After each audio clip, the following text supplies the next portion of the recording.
Et bienvenue sur cleboaoriginal.com. Merci de votre fidélité. Je ne cesserai jamais de vous le répéter car vous êtes nombreux à suivre votre site préféré, cleboaoriginal.com. Les lots, ils allaient 5 minutes avec César Ngadi. Boyebi que tout ça qui est un peu break moko suite ya makambo boyebi matanga mais sikoyo to reprendre makambo nyo surtout ndenge to bandai kosala. Bon, un petit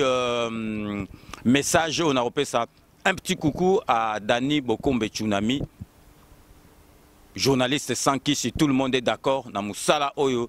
azali kosala oyo zo monana na mokili mobimba sur cleboaoriginal.com. Donc je pense que tout le monde est d'accord na oyo Tsunami Dani Bokombe azali kosala. 5 minutes ya lelo tokolobela oyo etali ba combattant. Ba combattant plus précisément tozalaka Paris ou à Paris tout le bakaka ya Europe parce que ba combattant ba yebi eloko ba lingité to moni dernièrement awa ba collègue nabiso ba ye awa ba journaliste ou bazali ou ba combattant ba lingaka ba benga ba journaliste engagé ba ye awa ba ye ko sala conférence na bango awa mais ba traiter bango de collabo. Si ko toza ko comprendre était ceux qui vont traiter Mike Mukebai, vont traiter Safu, vont traiter Elizer collabo bango mutu ba bundelaka makambo ya mboka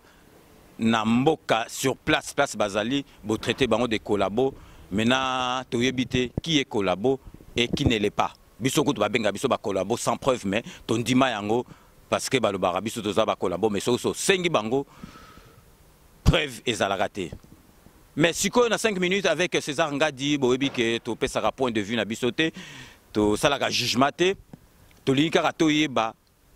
eloko nini ba combattant ya awa parce que mai pe ninga na pamba te ba combattant awa baza ko benga ba collègue na biso ba journaliste oyo ba witi kisasa oyo ba bundelaka mboka na kisasa ba collabo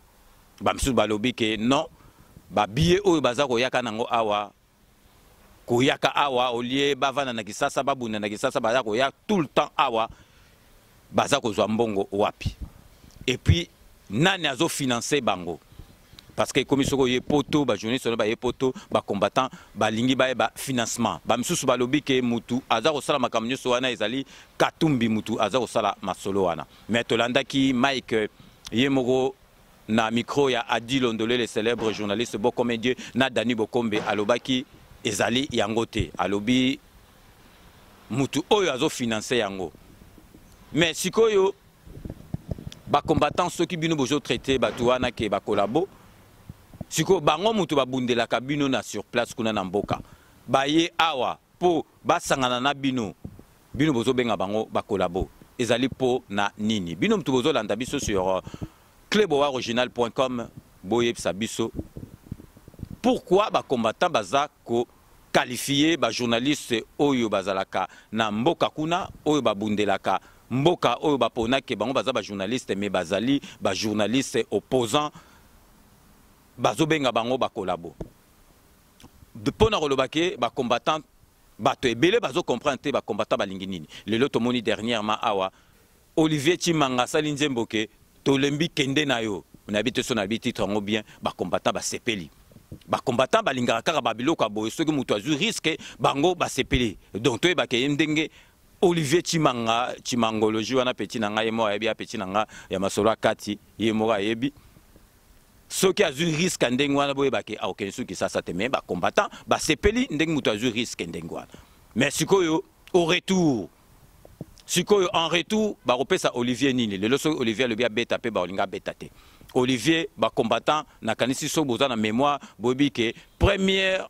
concert oyo ezaki ya badive fula mpungu d'ailleurs na pesi mbote oyo ezaki ya papa wemba na wera son tango Olivier mutango beta guitare ba kangaki ye na métro na gare du Nord ba beti ye ba botoli ye mbongo so na bi ba yibi o Cleboa musai na tumbola ba combattant ba botoli ye mbongo ba buka na guitare na ye Olivier abandaki kolela ba lobaki azali collabo lelo bomoni ye asali nzembo oyo ba musicien belé basali te aza ye moko mutu asali mais sikoyo bosepeli mais sikoyo boti Olivier Maboko na makambo nini.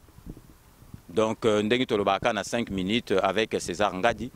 Nous vous laissons le soin d'en tirer vos conclusions et de nous faire parvenir vos commentaires sur votre site préféré kleboaoriginal.com. Derrière la caméra, c'est le meilleur de Paris, beauté image. Tout le monde est d'accord. C'est ainsi que s'achèvent ces 5 minutes avec César Ngadi. Nous allons nous retrouver dans le plus bref délai pour un nouveau numéro.